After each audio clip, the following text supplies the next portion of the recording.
안녕하십니까. 칸중국 코리아 이경옥입니다. 칸중국 보도에 따르면 중공 당국은 제로 코로나 정책을 강압적으로 추진해 인도주의적 비극을 일으켰습니다. 2일 저녁 상하이 민항구 진앙진 주민들이 45일째 먹을 것이 없어 거리에 모여 논의하던 중 경찰과 대치한 것으로 알려졌습니다. 현장 촬영자의 설명에 따르면 정부의 통제가 실패하여 주민들은 45일째 끼니를 잊지 못해 항의하는 것이라며 촬영자는 공산당이 어떻게 관리한 건가요? 이곳은 상하이 찌왕입니다. 왜 이런 일이 일어나는 건가요? 이러다가는 목숨을 잃을지도 모릅니다.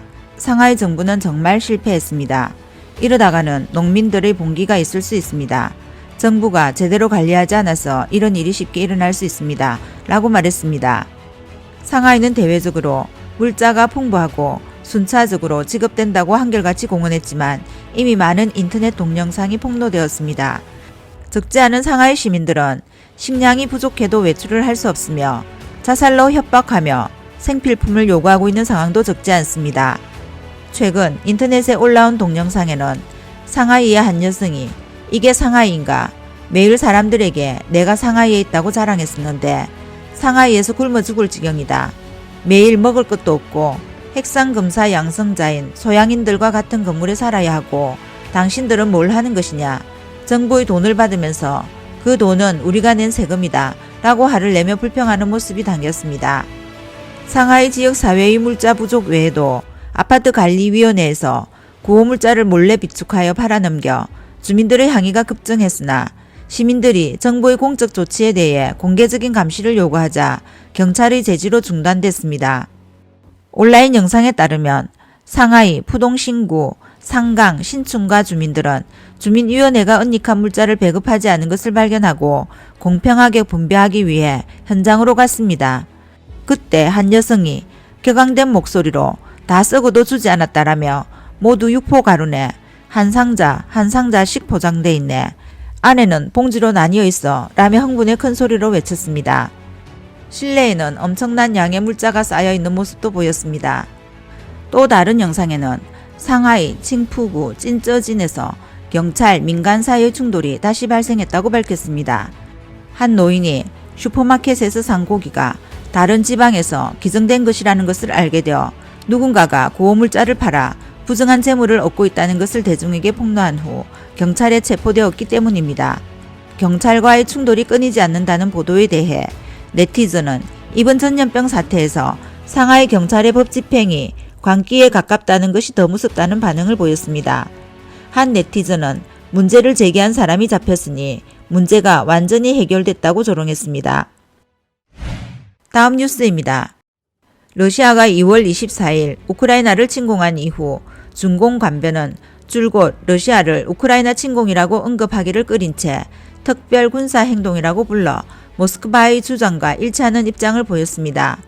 그러나 중국 신화통신의 5월 3일자 참고 뉴스에 실린 기사에 드물게 러시아의 우크라이나 침공이라고 묘사했습니다.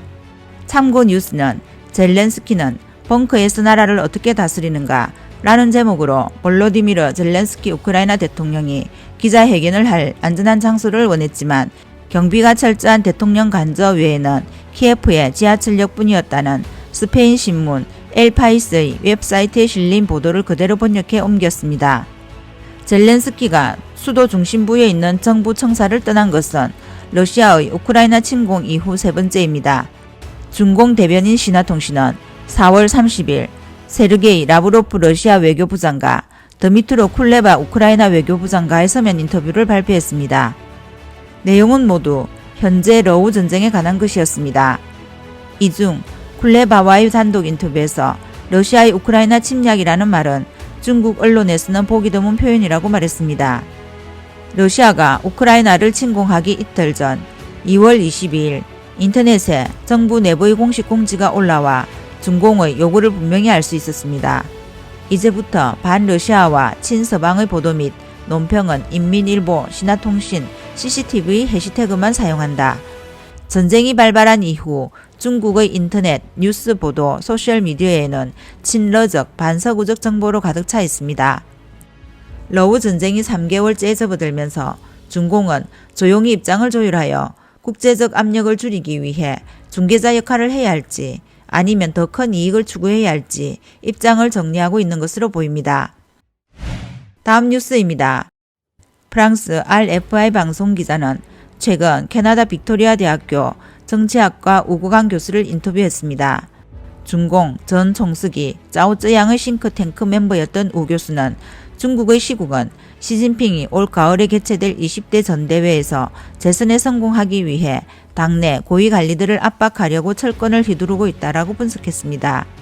프랑스 RFI 방송사는 중공 지도자 시진핑이 주창한 제로 코로나 정책은 신뢰할 수 없는 것으로 널리 인식되고 있으며 특히 상하이의 도시 봉쇄로 인한 경제적 손실과 인민의 민생 재난과 맞물려 국내외의 비난이 쏟아지고 있고 러시아의 우크라이나 침공을 돕는 외교 정책은 미국과 서방 세계의 비난을 초래해 시진핑은 당내 반대파의 문책과 공격에 직면했습니다. 국내외의 어려움 속에서 시진핑이 중공 제20차 전대회에서 무사히 연임할 수 있겠냐는 질문을 던졌습니다. 우거광은 국내외에서 시진핑을 비판하는 목소리가 많다고 답했습니다. 특히 최근 몇 년간 시진핑의 시정조치, 인민생활의 퇴보, 경기 침체, 시진핑의 연임 등 종신 집권으로 이어지는 상황이 걱정스럽다. 그러나 일반 대중의 불만은 중공체제에서 힘을 발휘하기 어렵다. 시진핑의 입장에서 가장 도전적인 상황은 중공체제 내의 고위 인사들도 시진핑에 대한 불만이 팽배하고 강력한 반대 세력을 형성할 때 시진핑의 집권을 위협할 수 있다는 점이다 라고 지적했습니다. 우거강은 중공의 현 체제의 특성은 시진핑이 10년간 고도의 중앙집권 과정을 거쳐 무장 세력을 장악했다는 것이다. 칼, 총과 같은 무력이 있기 때문에 고위층에 큰 불만이 있다 해도 당내 절차만으로 시진핑의 3기 연임을 막을 가능성은 희박하다고 분석했습니다. 우거강은 중공 제20차 전대회를 앞둔 올 여름쯤 시진핑이 중공의 고위급 정치인들을 대대적으로 물갈이할 것으로 예상된다고 말했습니다. 이로써 당의 고위 관리들을 더욱 압박하여 정치적 권위에 도전할 수 있는 관료들은 어떤 움직임도 반대의 목소리도 낼 수 없게 될 것이며 동시에 반체제 인사를 제거하여 자신이 신임하는 관리를 등용하여 중요한 권자를 맡길 것이라고 전망했습니다. 오늘 소식은 여기까지입니다. 구독과 좋아요는 격려입니다. 공유는 나눔의 시작입니다. 감사합니다.